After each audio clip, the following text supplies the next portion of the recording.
Si tu marches un peu plus, vous pouvez trouver 3 sculptures d'écureuils en bois. Et singulièrement, ils n'ont pas de glands, mais ils ont des châtaignes.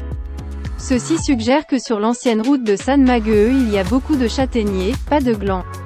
Vous pouvez probablement estimer parce que cette route était une route de montagne avec peu de monde dans le passé, il devait y avoir beaucoup de châtaigniers sauvages qui plaisaient aux écureuils.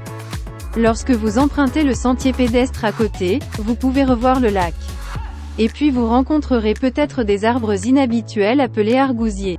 Cet arbre a une écorce gris-blanc. Et il peut se décoller en morceaux de mosaïque. Parmi les écorces d'arbres qui pèlent, l'herbe pousse.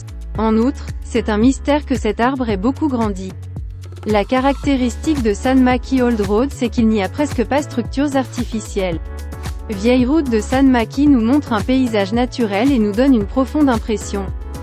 C'est très difficile à trouver la commodité et la splendeur du parc d'attractions. Nous vivons dans des attractions touristiques célèbres.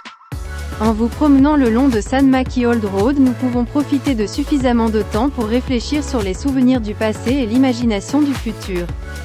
Gardez beaucoup de mystères de la nature, ancienne route de San Mageu ça doit être un endroit chaud que nous devrions visiter.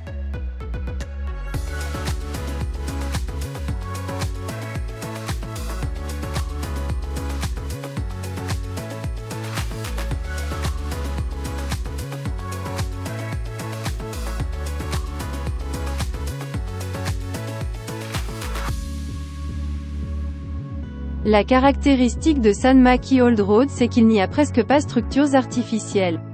Vieille route de San Maki nous montre un paysage naturel et nous donne une profonde impression. C'est très difficile à trouver la commodité et la splendeur du parc d'attractions. Nous vivons dans des attractions touristiques célèbres.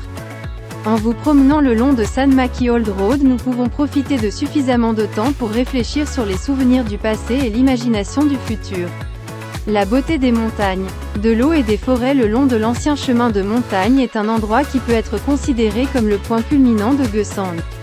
Barrage de Gohaesan, achevé pour la première fois au début de 1957 utilisant une technologie purement coréenne, et symboliquement c'est devenu une fierté pour la région. La zone autour du barrage est encore plus précieuse car il préserve un écosystème naturel intact.